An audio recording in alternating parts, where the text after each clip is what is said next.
Hoy vamos a continuar con nuestra pequeña serie sobre la salvación.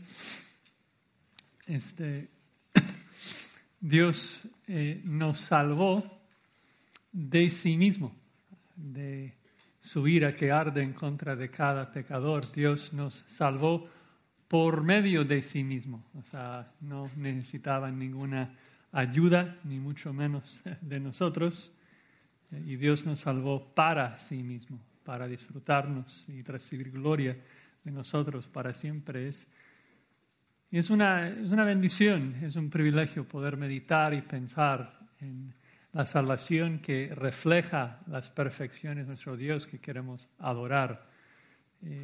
La vez pasada vimos dos verdades, la depravación total del hombre y la elección. Vimos que estamos muertos en nuestros delitos, pecados, y Dios es quien nos escogió antes de la fundación del mundo. Entonces, cuando hablamos de quién decidió de que íbamos a ser salvos, Dios es quien tomó la decisión primero de salvarnos. Hoy vamos a ver las dos verdades de la regeneración y la conversión. Y los dos mensajes que siguen serían la justificación y la santificación, y luego la preservación y la glorificación. Pero la clave en cada mensaje es de que estoy tratando de poner el rol del hombre y el rol de Dios a la par, o sea, para ver realmente quién hace qué en la salvación en cada etapa. O sea, pre-salvación, el momento de conversión, vimos, o sea, de que nosotros estuvimos muertos y Dios es quien nos escogió antes de la fundación del mundo. Ahora estamos viendo el instante de la conversión, digamos, en ese momento en que Dios da vida, regeneración, y nosotros nos arrepentimos y creemos. Y la gran pregunta es, ¿qué vino primero? Por lo menos de manera lógica, ¿qué viene primero? ¿Dios te da vida porque crees o crees porque Dios te da vida? Se trata de la ley de causa y efecto. ¿Qué es lo que causa el otro? Y cristianos difieren en cuanto a este punto. Es básicamente como la pregunta que hace en el mundo, ¿qué vino primero, el huevo o la gallina? Y como que están debatiéndolo y uno luego abre su Biblia y dice, pero no debe ser controversial.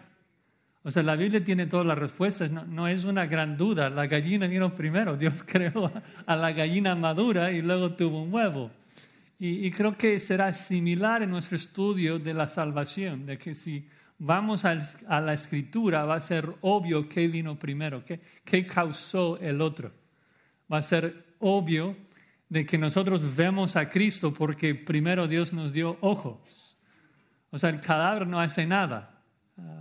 Si nosotros creemos, ¿es por qué? Es porque primero Dios nos dio vida. Obviamente ocurren en el mismo instante.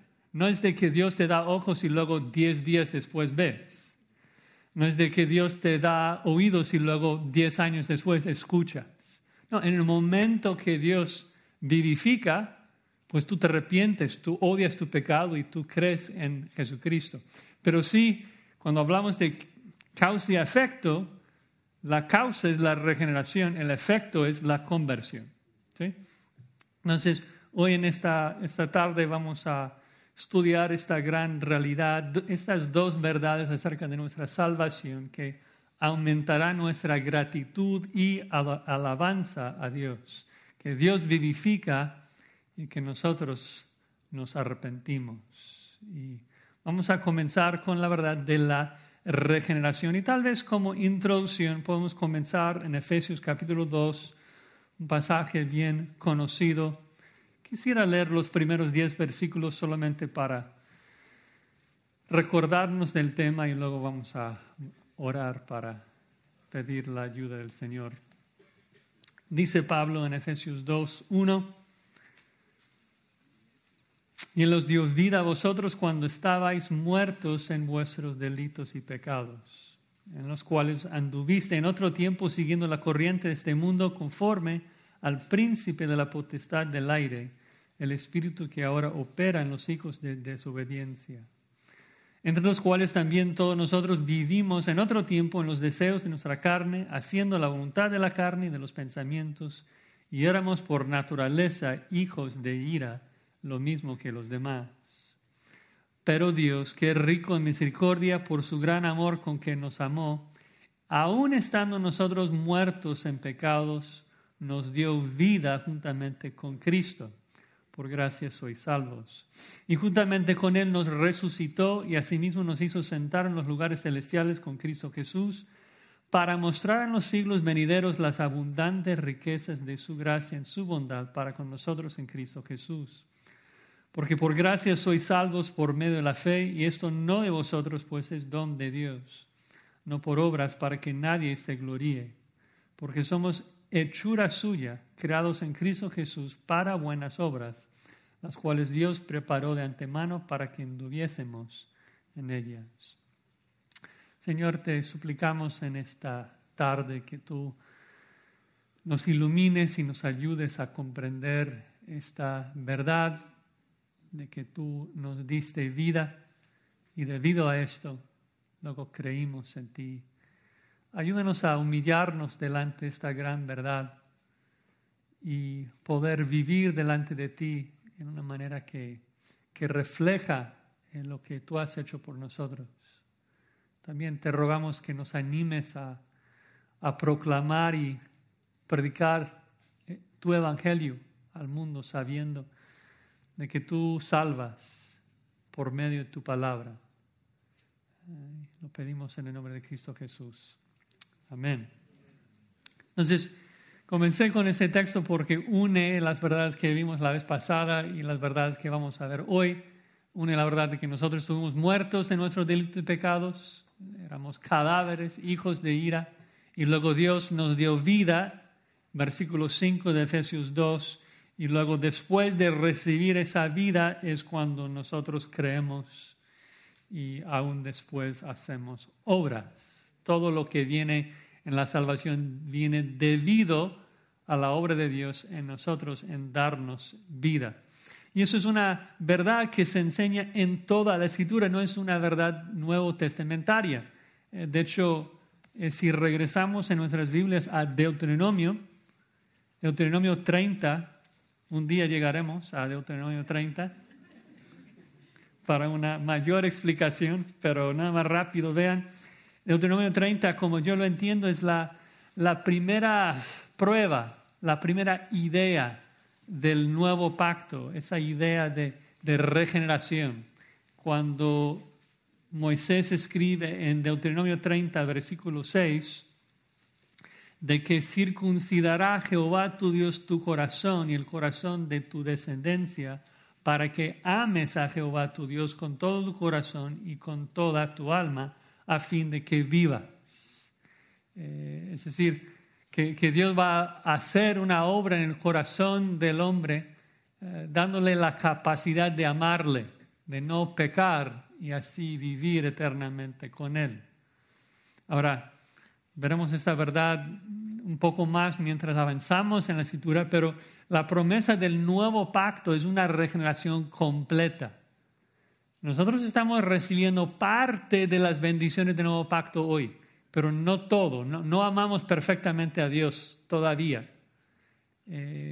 Moisés está hablando de algo que ha sido inaugurado de alguna manera en nosotros, en la iglesia, pero su cumplimiento final todavía queda futuro.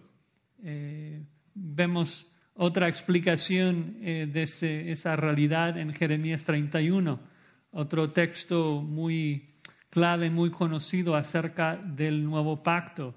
En Jeremías 31, comenzando con el versículo 33, Jeremías 31, 33. Ese es el pacto que haré con la casa de Israel después de aquellos días, dice Jehová. Daré mi ley en su mente, la escribiré en su corazón, y yo seré a ellos por Dios y ellos me serán por pueblo.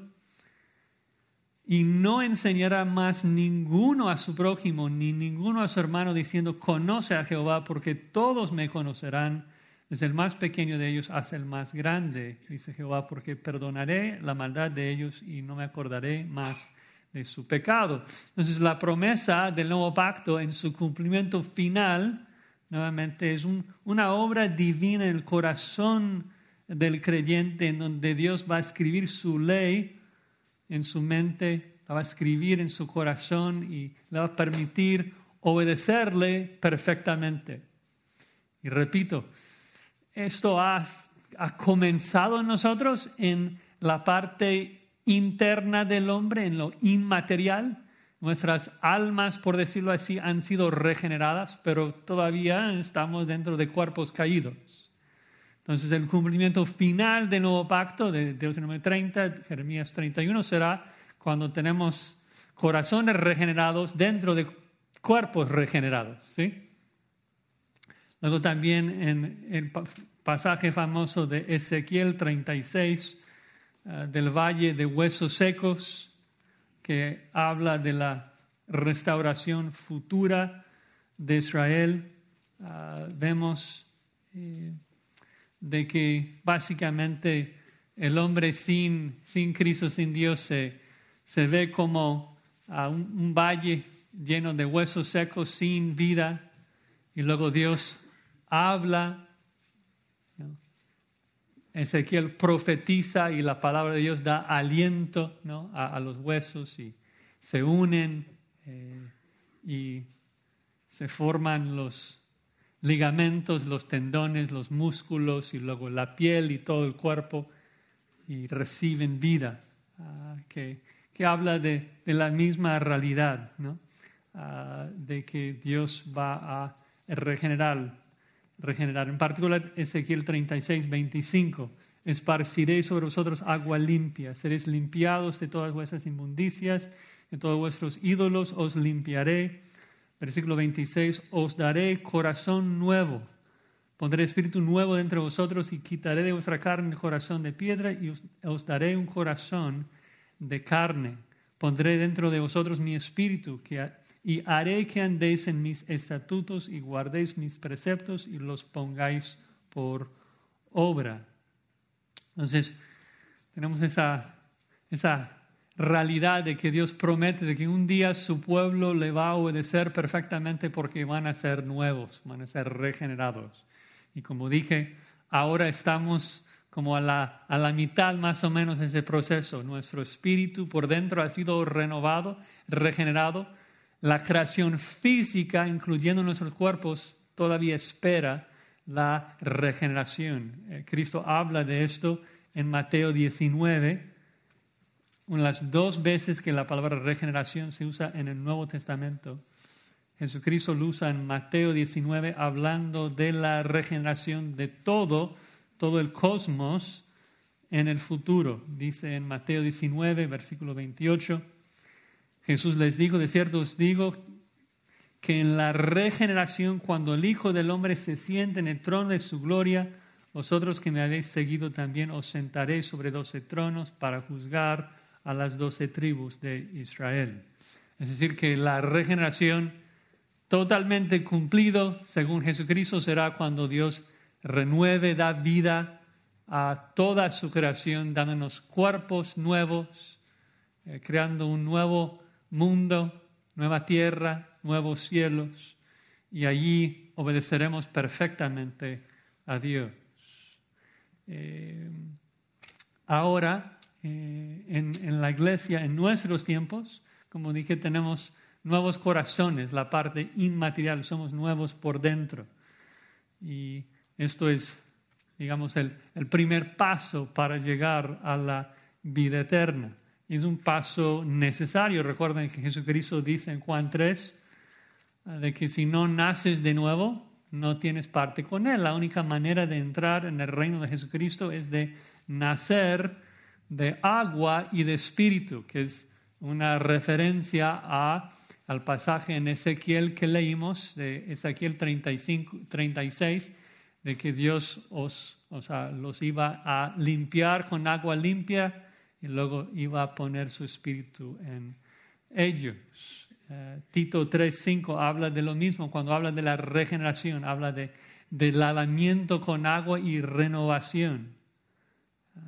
Entonces, la pregunta, y creo que la respuesta es obvia, pero la pregunta es, ¿quién ocasiona esa regeneración? O sea, ¿el cadáver es quien decide tener vida de nuevo? O sea, ¿el cadáver es quien hace esa regeneración? Obviamente que no.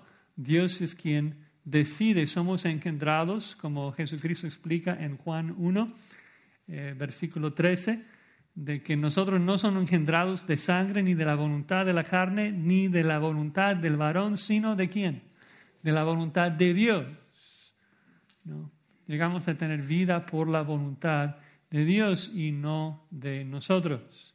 Juan 6, nadie viene al Padre si nadie viene al Hijo, sino el Padre no lo arrastre.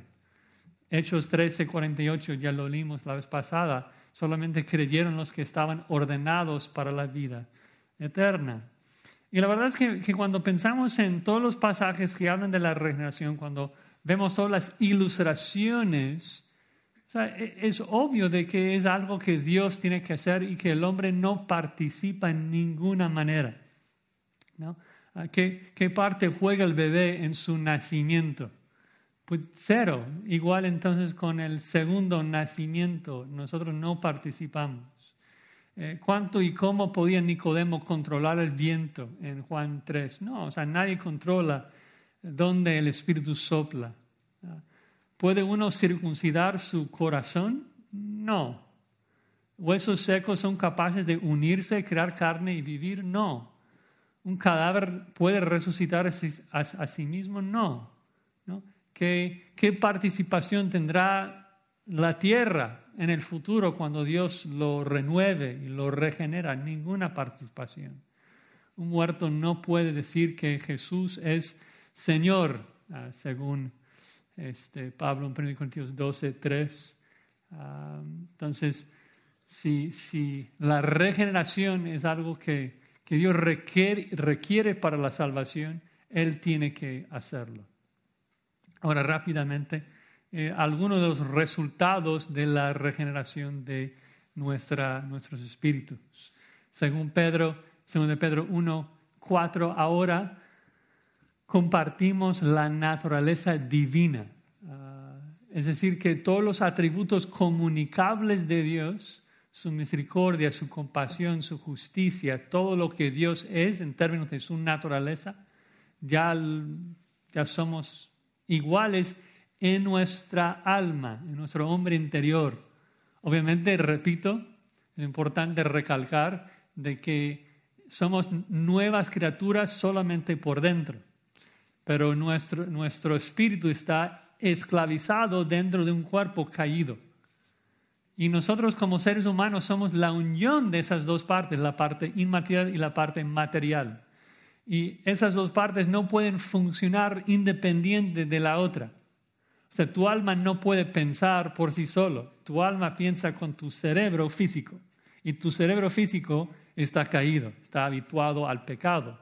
Por eso sigues luchando con el pecado. Pero no porque tu espíritu está mal, sino porque está dentro de un cuerpo caído que no funciona correctamente.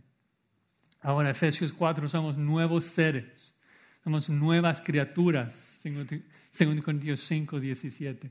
Tenemos una nueva mente, 1 Corintios 2, 16, mente espiritual, el cerebro todavía no. Tenemos nuevos corazones, Romanos 5, 5.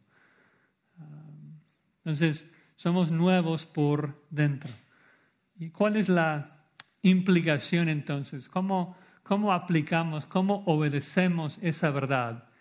De que nosotros que éramos muertos, cadáveres espirituales, recibimos vida como un regalo de Dios y debido a esto creímos y llegamos a ser cristianos. Bueno, creo que la primera implicación, la más obvia, es de que nadie aquí podemos jactarnos de nuestra fe. Nadie aquí podemos jactarnos de ser cristianos. Yo no puedo decir que soy mejor que mi vecino no cree, yo sí. Y somos muy dados a pensar de que eso es porque yo soy mejor, ¿no?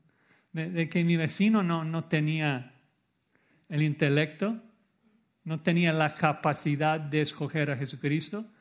Él está loco. Él tiene problemas, él mucho pecado, él es malo. Yo no, yo seguía a Jesucristo. No, pero piensa en lo que eras antes de Cristo. Eras un cadáver igual que tu vecino. No es de que existen niveles de cadáveres, que tú estabas menos podrido que tu vecino. No importa, todos éramos cadáveres. Y la única razón que tú ves la belleza de Cristo hoy y tu vecino todavía no, es porque Dios te dio vida. Toda la gloria, toda la jactancia va a Dios. Nada puede venir sobre nosotros, porque Dios es quien nos dio vida. Ahora, otra implicación o aplicación que creo que es importante hacer es de que luego muchos piensan, entonces, ok, Dios hace todo. Ya entiendo el punto, Josías. Dios hizo todo en la elección, Dios hizo todo en la regeneración. Nosotros somos pasivos, simplemente recibimos. Dios hace la obra, ahora somos quietos y no hacemos nada. No, totalmente incorrecto. Nosotros tenemos la responsabilidad de arrepentirnos y creer. Tenemos que seguir a Cristo y amarlo. Y esto se hace más obvio cuando vemos el medio por el cual Dios regenera. No es de que Dios simplemente de esa persona, ¡ting!, ya tiene vida, sino que Dios utiliza un medio. ¿Y cuál es el medio que Dios usa para regenerar a un hombre? Usa el medio de la predicación de su evangelio, que requiere la participación de un predicador y la participación de un oyente. Dios regenera por medio de su palabra. Veamos un par de pasajes que explican esto. 1 Pedro 1, tal vez es el más famoso. 1 Pedro capítulo 1, versículo 3, dice: bendito el Dios y Padre nuestro Señor Jesucristo, que según su grande misericordia nos hizo renacer para una esperanza viva por la resurrección de Jesucristo de los muertos. Y luego al final, en el versículo 23, especifica el medio, en que dice, 1 Pedro 1, 23, siendo renacidos no de simiente corruptible, sino de incorruptible, por la palabra de Dios que vive y permanece para siempre. Entonces, fuimos renacidos, ¿cómo? Dice, fuimos renacidos por la palabra de Dios que vive y permanece para siempre. Entonces, es un misterio, no lo comprendemos, pero hay un cadáver que no tiene vida, que no tiene ojos, que no tiene oídos. Y un predicador le predica, le explica el evangelio, y Dios hace que ese evangelio imparta vida al muerto. El evangelio Romanos 1, 16 en adelante es poder para salvar al muerto, para darle vida. Entonces esto requiere normalmente que haya un predicador predicando el evangelio y que alguien lo escuche. Y Dios usa la palabra, su espada, para regenerar. El Espíritu Santo aplica la palabra y le hace nacer de nuevo. Santiago 1 afirma lo mismo. En Santiago 1, 18 dice, Él de su voluntad nos hizo nacer por la palabra de verdad. Entonces, la manera en que llegamos a tener vida es de que Dios usó el medio de la predicación de la palabra de Dios, que alguien tenía que predicar y alguien tenía que escuchar. Esto significa de que aunque Dios recibe toda la gloria porque Él es quien da vida, nuestras voluntades están involucradas necesariamente. Alguien tiene que predicar, alguien tiene que oír y luego aceptar el mensaje. O sea, tú no llegaste a la salvación porque Dios hizo zap y ya eres salvo. O sea, escuchaste el Evangelio y de tu propia voluntad tú abandonaste el mundo, abandonaste el pecado y seguiste a Cristo. Viste la hermosura de su mensaje y abrazaste a Cristo. Entonces vamos a hablar de eso al final, pero tenemos que predicar el Evangelio con un entendimiento correcto tanto de la regeneración como la conversión. De que Dios hace la obra, el milagro de la conversión, pero el hombre tiene que aceptarlo con su propia voluntad, con su propia mente. Y eso nos guía al segundo punto. Dios da vida, causa, efecto. Nosotros aceptamos el mensaje y nos arrepentimos y creemos. Fe y arrepentimiento, ¿no? La conversión es cuando el hombre regenerado por Dios voluntariamente escoge arrepentirse de sus pecados y creer en Cristo. La Biblia siempre presenta la fe y el arrepentimiento como dos lados de la misma moneda. Describen una sola acción. Voy a explicar eso en unos momentos, pero es muy clave. No pensar que arrepentimiento es una cosa y fe es otra. Arrepentimiento y fe describen la misma acción de dos ángulos diferentes. Pero pensemos en esa palabra conversión. Conversión. Ocurre, por ejemplo, en Hechos 15:3.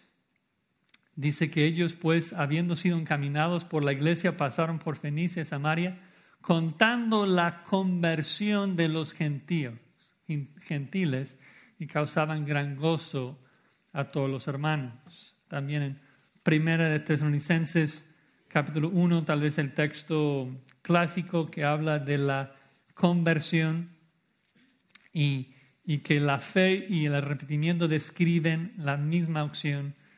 Primera de Tesalonicenses 1:9 dice: porque ellos mismos cuentan de nosotros la manera en que nos recibisteis y cómo os convertiste.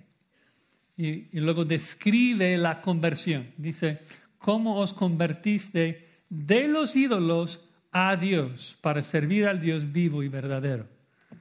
Y quiero recalcar eso de que convertirse es abandonar los ídolos, abandonar el mundo para recibir a Dios, para abrazar a Dios. Describen la misma acción.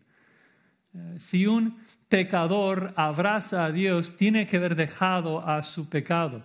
Si ha dejado a su pecado, necesariamente ha abrazado a Dios, porque la única manera de agradar a Dios es con fe. Hebreos 11:6. Yo siempre describo esto, o sea, en el sentido de que así como el proceso del peregrino describe el pecador como que cargando un peso, ¿no?, de su pecado. No, o sea, es una sola acción, dejar el pecado y abrazar a Cristo. No puedes abrazar a Cristo si estás abrazando tu pecado. No tiene sentido decir que estás abrazando a Cristo, pero no has arrepentido de tu pecado.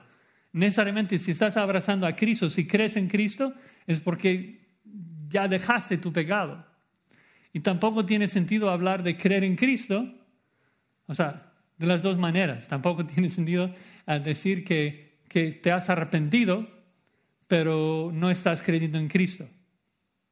Porque si te has arrepentido, entonces has dejado todo pecado, y un pecado es la incredulidad. Entonces, si te has arrepentido es porque estás creyendo en Cristo. Si crees en Cristo es porque has abandonado tu pecado. ¿Sí? Me confundí en un momento ahí que notaron, pero creo que me siguieron. Entonces, pensemos en los dos lados de esa acción. Arrepentimiento, viéndolo de manera negativa, lo que dejamos, y luego fe, la manera positiva, lo que abrazamos. Arrepentimiento es simplemente dejar el pecado, ¿no? No es, algunos lo describen como un cambio de mente, un cambio de tu forma de pensar, pero bíblicamente se trata de un cambio de conducta, cambio de acción. De hecho, un pasaje que lo ilustra mucho se encuentra en 2 Corintios capítulo 7. 2 Corintios capítulo 7, en donde Pablo contrasta el remordimiento con el arrepentimiento, que es un texto muy, muy útil si estás evangelizando a un católico, que católicos son muy buenos para el remordimiento, para lamentar su pecado, pero no tienen la capacidad de arrepentirse. Y Pablo dice allí en 2 Corintios 9, 7, 7, 9. Estoy padeciendo de algún tipo de dislexia hoy. 2 Corintios 7, versículo 9, dice: ahora me gozo no porque hayas sentido contristados. O sea, él los había regañado muy fuerte en una carta previa. Y obviamente sentían muy tristes por recibir el regaño, pero luego cambiaron su conducta, se arrepintieron. Entonces Pablo dice: ahora me gozo no porque hayas sido contristados, sino porque fuisteis contristados para arrepentimiento. Porque habéis sido contristados según Dios para que ninguna pérdida pareciese por nuestra parte. Es decir, que sentir contristado no equivale a arrepentimiento. Pablo se gozaba porque su tristeza les había llevado a arrepentimiento, que sentían triste por su pecado y esto los llevaba a cambiar su conducta, de arrepentirse. Dice, porque la tristeza que según Dios produce arrepentimiento para salvación. Es decir, que el arrepentimiento siempre es precedido por tristeza. No puedes arrepentirse sin lamentar tu pecado. Necesariamente vas a lamentar tu pecado, es parte del proceso. Pero puedes lamentar tu pecado sin cambiar tu conducta. Puedes llorar, uy, qué malo soy, perdóname, Señor, y no arrepentirse. La tristeza que según Dios es cuando lamentas tu pecado y luego cambia. Porque dice, la tristeza del mundo produce muerte. O sea, el católico siente mal por su pecado y le lleva al infierno llorando. El cristiano siente mal por su pecado y lo confiesa y recibe perdón. Y cambia su vida, se arrepiente. ¿Por qué aquí esto mismo de que hayas sido contristado según Dios? ¿Qué solicitud produce en vosotros? ¿Qué defensa, qué indignación, qué temor, qué ardiente afecto? Qué celo, qué vindicación. En todos habéis mostrado limpios en el asunto. Entonces, la tristeza que Dios produjo en ellos también produjo indignación y cambio de actitud. Entonces, el arrepentimiento es parte necesaria de la salvación, ¿no? De que lamentas tu pecado, cambias tu vida, abandonas el pecado. Y la Escritura siempre presenta el arrepentimiento como parte necesaria de la salvación. Obviamente fue parte necesaria del Evangelio de Jesucristo, que su mensaje era arrepentíos porque el reino de los cielos se ha acercado.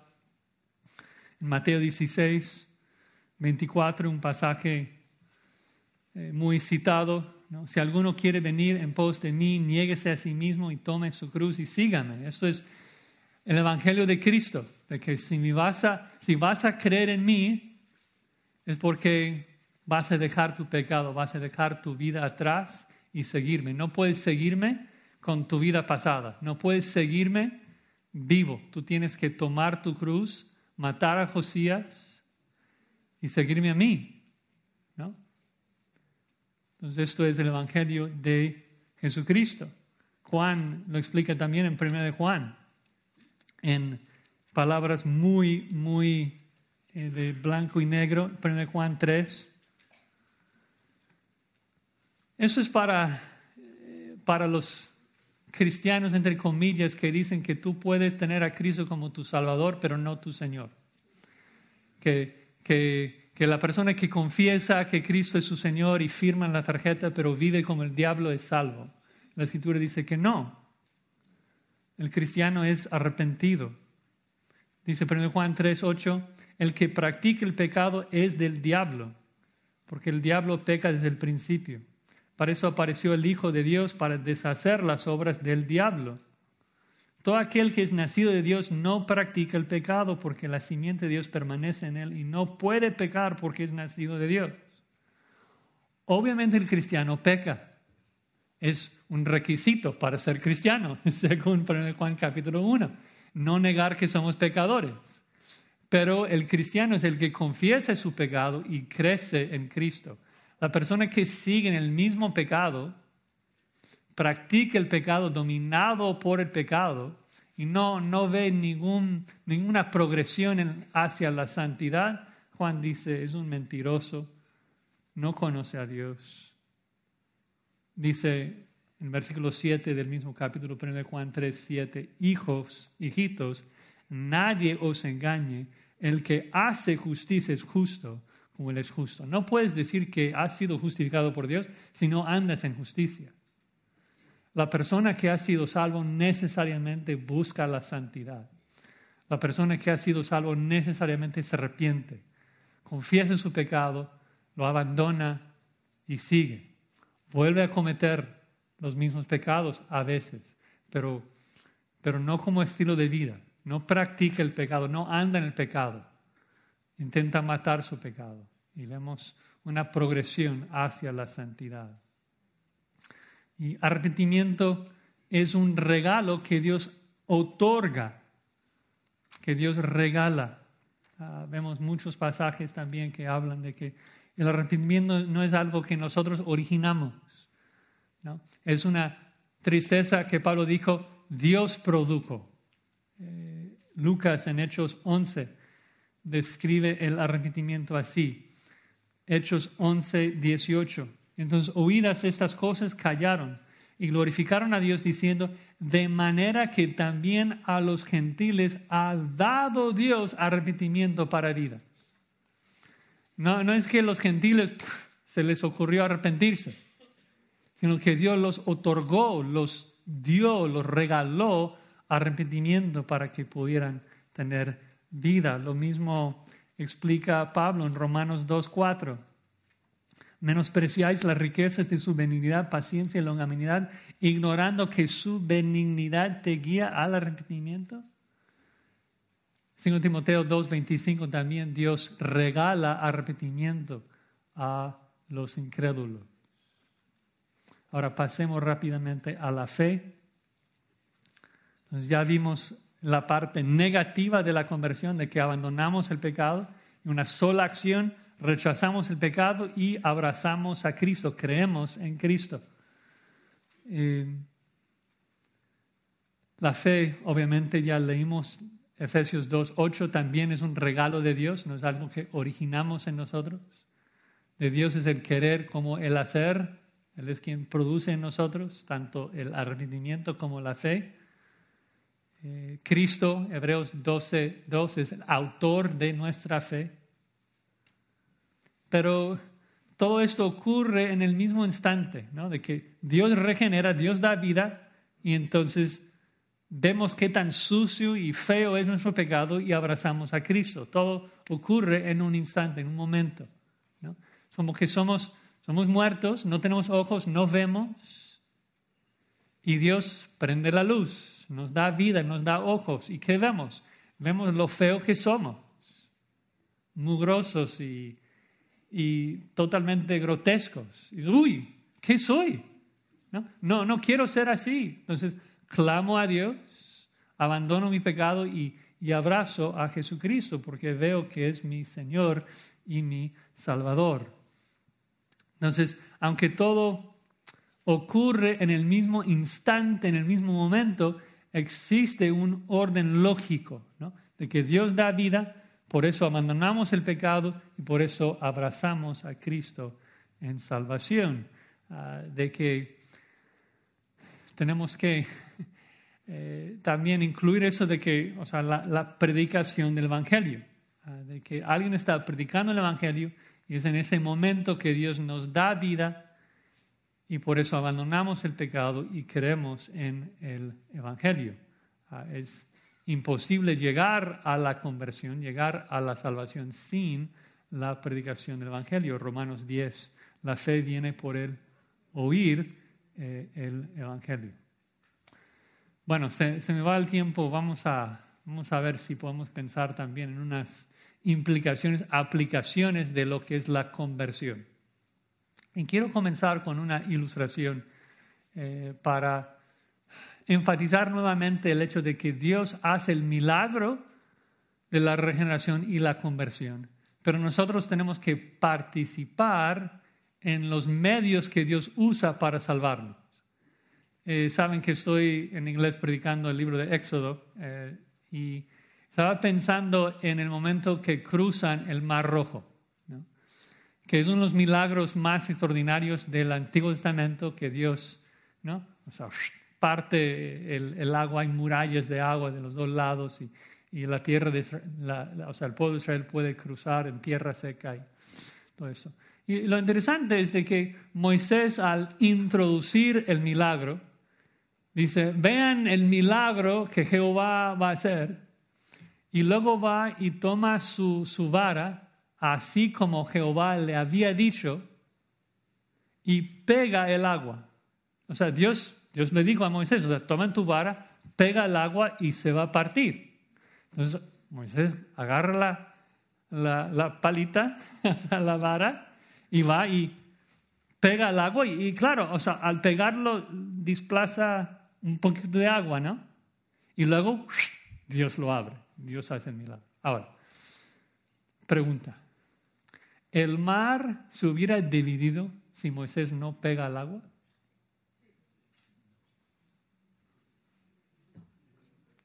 No, porque Dios le dice a Moisés, pega el agua y yo lo voy a abrir. Ahora, como que es un poco ilógico hacer la pregunta, porque obviamente Dios quiso abrir el agua y lo iba a hacer. Y por eso obró en Moisés tanto el querer como el hacer, o sea, obedecer y pegó el agua. Pero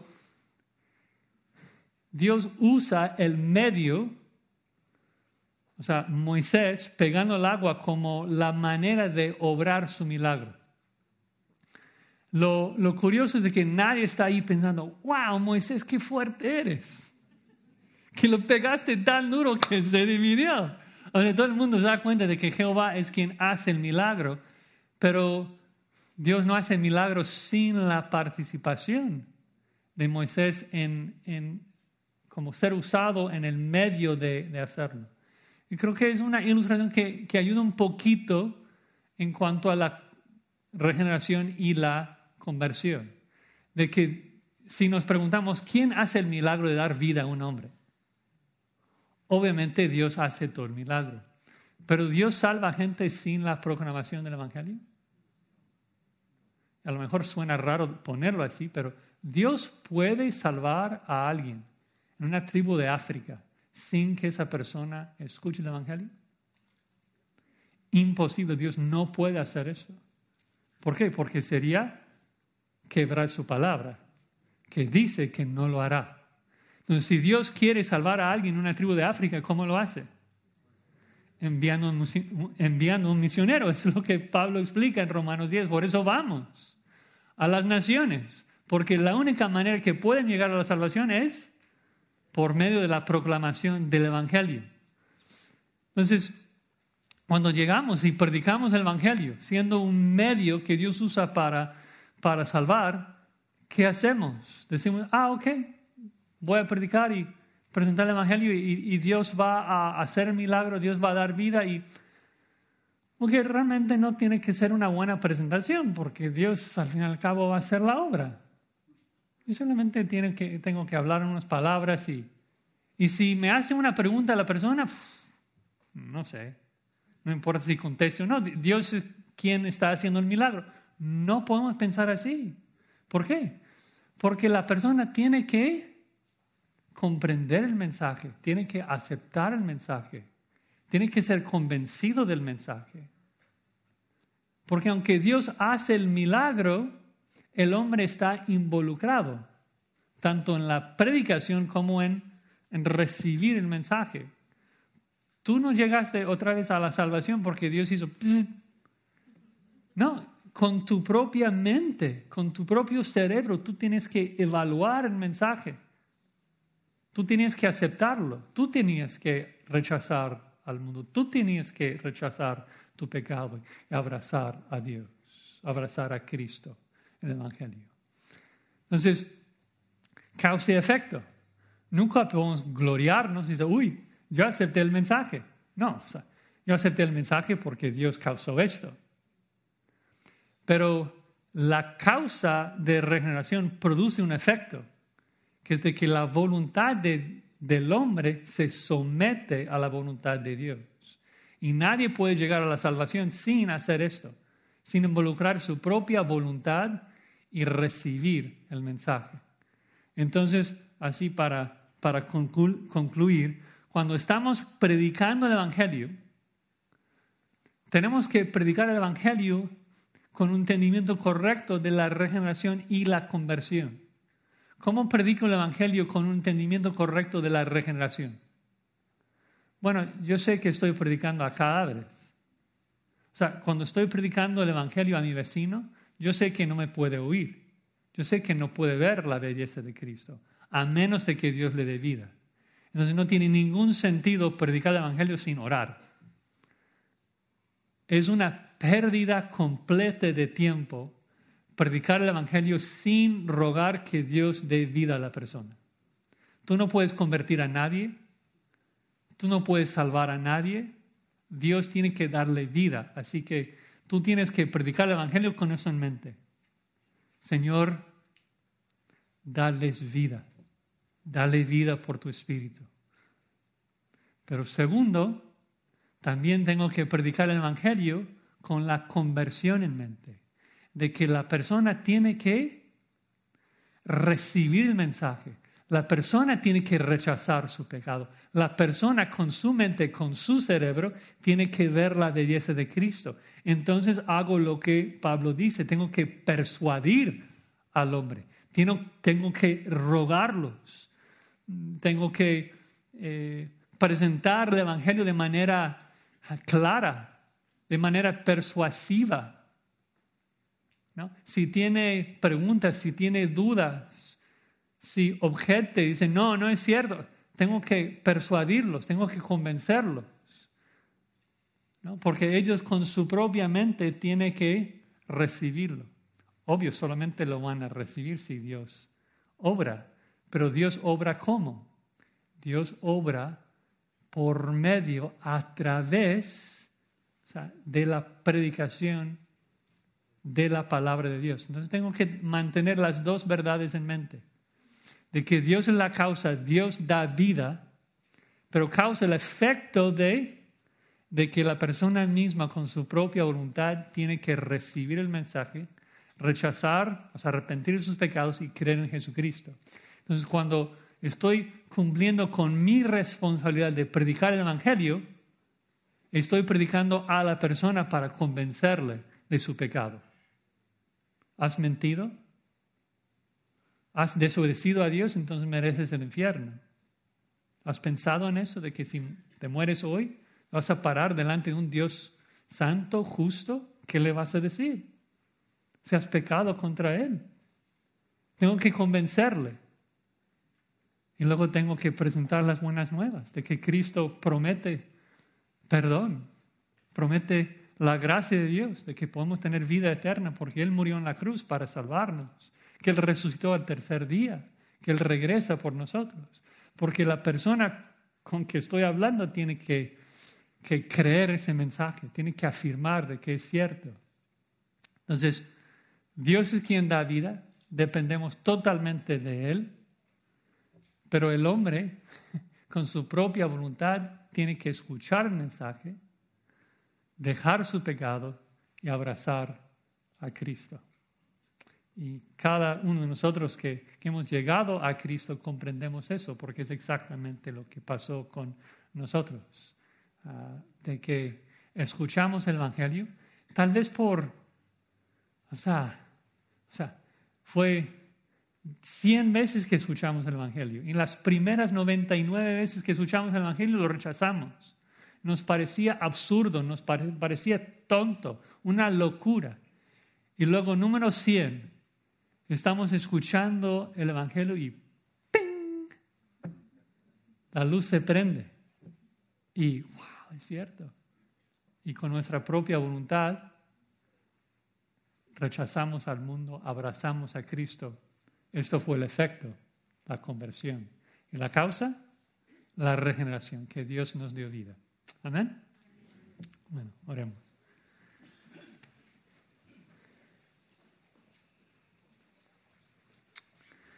Señor, gracias por darnos vida. Gracias por obrar en nosotros por medio de tu palabra. Gracias por los hermanos fieles que nos predicaron tu evangelio. Y ayúdanos a hacernos fieles también a nosotros para predicar el evangelio y darte toda la gloria por el milagro que tú haces en nosotros. Gracias, Cristo. Amén.